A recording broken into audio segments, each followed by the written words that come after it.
पण आपण 28 साईज 28, 30, 32, 34 तुम्हाला सांगितलं एकदम डिटेल मध्ये, परंतु 18 प्रत्येक गळ्यासाठी एक लाईन तुम्ही इथे अजून कमी करत जायचं.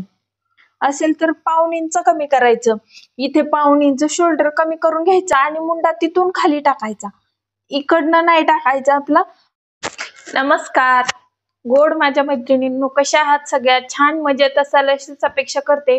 आणि मागे मी एक शॉर्ट अपलोड केलेला होता, त्याला खूप छान असा प्रतिसाद दिलेला आहे आपल्या ताईंनी आणि खूप ताईंना तो व्हिडिओ आवडलेला सुद्धा आहे. त्यामध्ये मी सांगितलं होतं डीपनेक साठी आपण तो शॉर्ट अपलोड केलेला होता. त्यामध्ये सांगितलं होतं की डीपनेक साठी आपण शोल्डर मध्ये काय चेंजेस करायचे आहेत ते मी फक्त शॉर्ट मध्ये सांगितलेलं होतं. तर त्यावरती एका ताईची कमेंट आलेली आहे की मी जे नॉर्मल 36 इंचाच्या आपल्या चेस्टच्या साईज साठी आपण जे नॉर्मल 5.5 इंच चार्ट नुसार जे शोल्डर घेतो, तर त्या शोल्डर मध्ये आपण 5.25 इंच शोल्डर घेतलेलं होतं डीपनेक मध्ये आणि 12.5-13 इंचाचा तो आपण गळा शिवलेला होता आणि खूप छान बसलेला आहे. त्या ब्लाउज साठी नॉटची सुद्धा गरज लागणार नाही असं आपण तो त्या ब्लाउजचं कटिंग आणि स्टिचिंग केलेलं होतं. तर त्याचा एक फक्त शॉर्ट टाकलेला होता. त्यावरती त्या ताईची कमेंट आलेली आहे की सर्वच ब्लाउज जे साईजचे ब्लाउज आहेत त्यांना 5.25च घ्यायचं का आणि मुंड्यामध्ये गोलाई देताना काही चेंजेस करायचे आहेत का? तर थोडेफार चेंजेस करायचे आहेत. तर ते काय चेंजेस करायचे आहेत तर मी तुम्हाला इथे आज बोर्डवरती मी तुम्हाला दाखवणार आहे ड्राफ्टिंग करून. त्या पद्धतीने तुम्ही नक्कीच कटिंग करा आणि कितीही मोठे डीपनेक असू द्या 100% व्यवस्थित असे बसणार आहे तुमचे. तर कृपया करून व्हिडिओ शेवटपर्यंत पहा. जर चॅनलवर तुम्ही नवीन असाल चॅनलला सबस्क्राईब करा आणि स्किप न करता व्हिडिओ शेवटपर्यंत पहा. चला व्हिडिओ आवडला असेल, जर तुम्हाला यामध्ये थोडी जरी महत्त्वपूर्ण माहिती वाटली तर व्हिडिओला लाईक करा आणि कसं वाटलं हे सुद्धा कमेंट करून सांगायला विसरू नका. तर चला आपण व्हिडिओला सुरुवात करूया. आता इथे मी मापे तुम्हाला दाखवलेली आहे. मापे उंची आपली घेतलेली आहे 13 इंच, छाती 36 इंच आणि कमर आहे 30 इंच. ही कॉमन माप आपण घेतलेला आहे. तर आता आपण याचं ड्राफ्टिंग करून घेऊया. इथे पहा, वरपासून आपण उंची टाकून घेऊया. हे तर आपण इथे 14 इंच उंची 14 वरती मार्क करून घेऊया. बघा आता इथून मी एक सरळ लाईन खेचून घेते. फक्त सरळ लाईन आपण बोर्डवर असल्यामुळे इथे गॅप मी थोडा ठेवलाय, तुम्हाला समजणार नाही यासाठी. वरून सुद्धा थोडासा गॅप ठेवते मी वाटलेस. आता आपल्याला शोल्डर 5.5 इंच घ्यायचा आहे.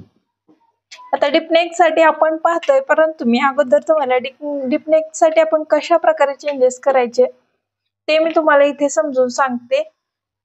तर इथे नॉर्मल आपण शोल्डर जे आहे ते 5.5 इंच आलेला आहे बघा. आणि आपला मुंडा जो असणार आहे 36 साईज साठी तो 6 इंच असणार आहे आपला.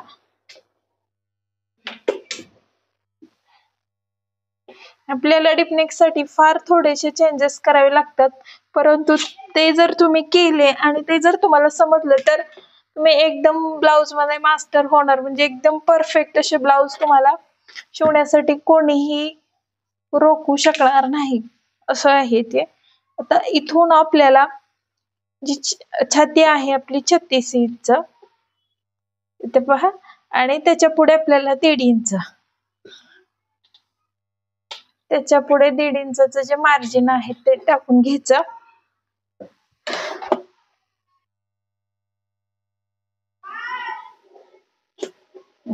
आता कमरेचं माप सुद्धा तशाच पद्धतीने टाकायचं आहे आपल्याला.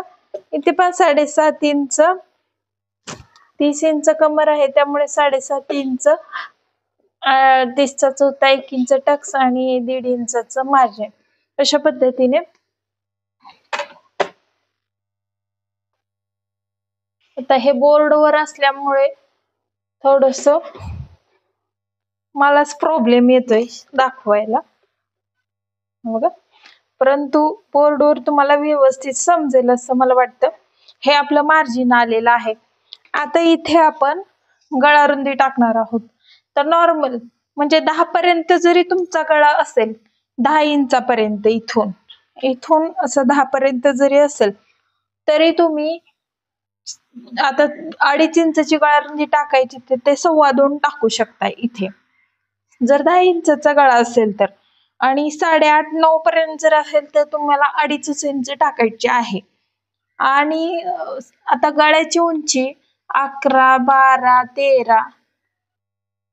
आता या ब्लाऊजची हाईट 13 इंच, म्हणून गळा काही एवढा असणार नाही, परंतु काही ब्लाऊजची हाईट 14-15 सुद्धा असते. त्यांना 11-12 तर गळा नॉर्मल शिवतात ते, कारण खाली जी पट्टी आहे ती 3 इंचाची ठेवतात. ठीक आहे. तर आता आपण जेव्हा 36 साईज साठी 11-12चा डिपनेक शिवतो तेव्हा आपल्याला फक्त 2.25 इंच गळारुंदी ठेवायची इथे. जर तुम्हाला नॉट वगैरे काहीच लावायचे नाहीत आणि काहीच करायचं नाही तर तेव्हा 2.25 इंच गळारुंदी ठेवायची. आणि शोल्डर जे आहे ते इकडून आपल्याला बघा 4.5 करायचंय. 4.5 इंच शोल्डर म्हणजे 1/2 इंच शोल्डर आपलं कमी करायचंय 36 साईज साठी. कळलं? 36 साईज साठी. आता मुंड्यामध्ये काय म्हणजे काय बदल होणार आपल्या मुंड्यामध्ये, तर इथे पहा, मुंडा आपला इथे येणार आहे बघा, इथे येणार मुंडा. आता अगोदर आपण जो शेप इथून देणार होतो तो आता आपल्याला इथून द्यावा लागणार आहे. आता 1.25 इंचावरती मी बॅकचा शेप देते 1.25 इंच अशा पद्धतीने. जो आपला बॅक आहे त्याला 1.25 इंच आणि फ्रंटला 1/2 इंचावरती उतार जर दिला तर जास्त इथे चुणे येत नाहीत. कोण कोण इकडे 1.5 इंच 2 इंच असं देतात, तर तेव्हा हा पार्ट आपला खेचला जातो, म्हणजे एक्स्ट्रा होतो इथे आणि तो गोळा होतो, मग तिथे चुणे येतात. आता काही जण तर 1 इंच सुद्धा देतात. जेव्हा खूपच डीप नेक आहे आता 12चा वगैरे, तर तेव्हा तुम्ही इथे सुद्धा चेंजेस करून घ्यायचे. 1.25 इंच नॉर्मल ब्लाउजला जे देतो ते इथे आपल्याला 1 इंचालाच देऊन घ्यायचं. नॉर्मल ब्लाउजला 1.25 इंच, परंतु जेव्हा 12-11 गळा आहे तेव्हा इथे थोडस आतून घ्यायचं. का घ्यायचं त्याचं मी कारण तुम्हाला सांगते. आता इथे आपला 11 गळा आहे, फक्त काही 2 इंचाचीच पट्टी खाली ठेवतात. आता इकडेही कोणाला डीपनेक हवा असतो, या बाजूला सुद्धा पसरट हवं असतं, तर तेव्हा आपल्याला काय करायचं, इकडे खाली 3 इंच आपण घेतलं, खाली 3 इंच घ्यायचं, वरी तर आपण फक्त 2.25 इंचच घेतलेलं आहे. राऊंड जेव्हा गळा डीप असतो तेव्हा आपल्याला अशाच पद्धतीने, जेव्हा खूप डीप असतो तेव्हा अशाच पद्धतीने इथे आपल्याला करावं लागणार आहे. कारण तुम्ही असा पूर्ण गोल वाढवायचा नाही कधीच, जेव्हा खूप जास्त डीपनेक शिवताय तेव्हा तेव्हा फक्त खालूनच वाढवायचा आहे, असा पसरट करत बसायचं नाही अजिबात, नाहीतर खूप मग इकडे चुण्या येणार, हा प्रॉब्लेम होईल तुम्हाला. तर इथे फक्त असा आकार देऊन घ्यायचा. जर तुम्ही आता शोल्डर तर तुमचं फक्त इथे एवढंच ठेवलेलं आहे, आता शिलाईमध्ये इकडनं जाणार म्हणजे ते फक्त 1.5 ते 1.25 इंचाचे शोल्डर तुमचं राहणार आहे. त्यामुळे गळा आपोआपच ब्रॉड होणार आहे आणि इकडे चुणे येणार नाहीत, हे लक्षात ठेवायचं. हे 36 साईजच्या ब्लाउज साठी मुंड्यामध्ये काय चेंजेस करायचे, बाकी काहीही करायचं नाही आपल्याला. जर अशा पद्धतीने तुम्ही गळा कट केला आणि मुंड्यामध्ये इकडे 1 इंचावरती फक्त आकार दिला तर व्यवस्थित ब्लाउज बसणार, ही 100% गॅरंटी. तुम्ही एकदा ट्राय करून नक्की बघा.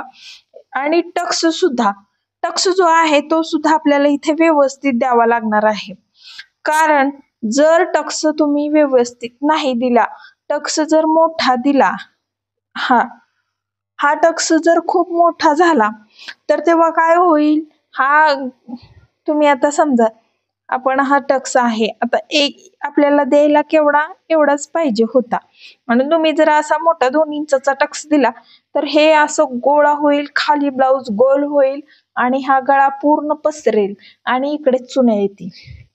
या टक्सचा परिणाम खूप होतो, त्यामुळे जेवढं मार्जिन ठेवलंय तेवढाच टक्स इथं देणं खूप महत्वाचं आहे.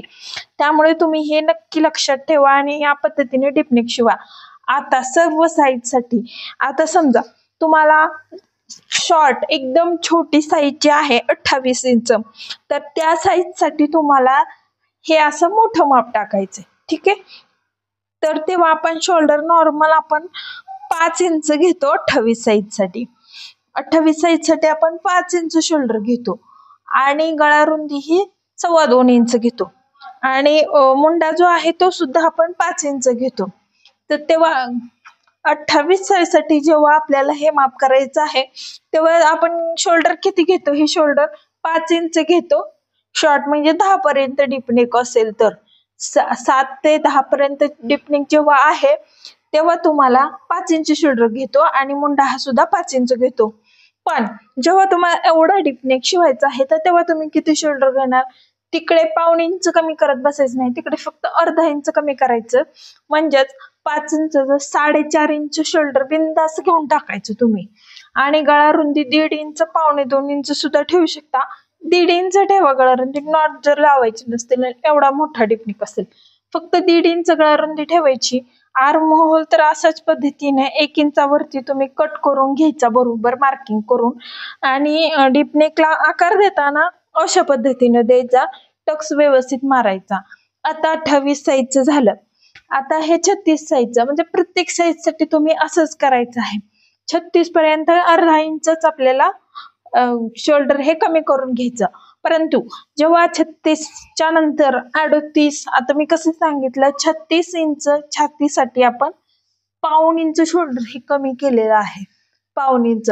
तर त्याच बरोबर तुम्ही इथे सुद्धा 36 साईज नंतर 38, 40, 42, 44 कितीही साईज असू द्या तुमची, तेव्हा सुद्धा तुम्ही असंच करायचं आहे. आपण 28 साईज 28, 30, 32, 34, 36, 38, आता 36 साईजचं तर मी तुम्हाला सांगितलं एकदम डिटेल मध्ये. परंतु 28, 30, 32, 34 तेव्हा काय करायचं आपल्याला, 28 साईज साठी आपण शोल्डर किती घेतो, 5 इंच घेतो आणि मुंडा 5 इंच घेतो आणि गळा रुंदी आपण 2.25 इंच घेतो, 2.25 असं. ही गळा रुंदी आपण घेतो आणि शोल्डर इथे, मुंडा इथे. मुंडा आपल्याला तोच ठेवायचा आहे, मुंड्यामध्ये काहीही बदल करायचा नाही. परंतु आपल्याला मुंडा उतार जो असतो तिथे बदल करायचा, हे मी तुम्हाला इथे सांगितलं. त्या पद्धतीने तुम्ही सर्व साईज साठी, आता 28 साईज साठी तुम्ही किती शोल्डर घेणार, 28 साईज साठी तुम्ही आता शोल्डर 5 इंच आहे, तर इथे शोल्डर आपण 28 साईज साठी आपण 4.5 इंच घ्यायचं 28 साईज साठी. 30 ला जे आपलं जे काही आज शोल्डर तुमचं येतंय ना, त्या शोल्डर मधून 36 साईज पर्यंत अर्धा इंच कमी करायचं आणि जे 36च्या नंतर पुढे शोल्डर आपलं जिकडे वाढतं तिकडे आपण 1.25 इंच कमी करत जायचं. जे काही तुमचं शोल्डर असू द्या ते कमी करत जायचं. आता समजा तुमचा गळा इथे मी तुम्हाला सांगितलं आता 11 इंचाचा, इथे 11-12 पर्यंत, जर 13 इंचाचा गळा असेल तर टेप मधली अजून एक लाईन तुम्ही इथे गळा रुंदी कमी करत जायचं. प्रत्येक गळ्यासाठी एक लाईन तुम्ही इथे अजून कमी करत जायचं, असे ऍडजस्ट करायचे. आता प्रत्येक वेळी तुम्हाला असं वाटत असेल की किती कमी करायचं, काय कमी करायचं, तर एक गणित लक्षात ठेवा. 7 ते 10 पर्यंत जेव्हा गळा आहे तेव्हा आपलं 4च शोल्डर ठेवायचं आपल्याला. 10च्या पुढे जर आपला गळा गेला की लगेच आपण फक्त गळा रुंदी थोडी कमी करायची 10ला सुद्धा. परंतु जेव्हा आपला गळा 10च्या पुढे गेला तर आपण इकडनं, आता 10:30 11 गळा असेल तर इकडनं अर्धा इंच कमी करायचं. परंतु 12-13 गळा असेल तर 1.25 इंच कमी करायचं. इथे 1.25 इंच शोल्डर कमी करून घ्यायचा आणि मुंडा तिथून खाली टाकायचा, इकडनं नाही टाकायचा आपला. आणि इथून जर इथे बघा आपलं हे जे गॅप आहे या गॅप मध्ये किती अंतर येते. आपण जर इथूनच हा डिपनेक असाच ठेवला असता आणि इथून हे शोल्डर जर असंच ठेवलं असतं तर तुम्हाला कशामुळे आपलं गळे उतरतात ते सुद्धा सांगते. आता इथे एक मिनिट,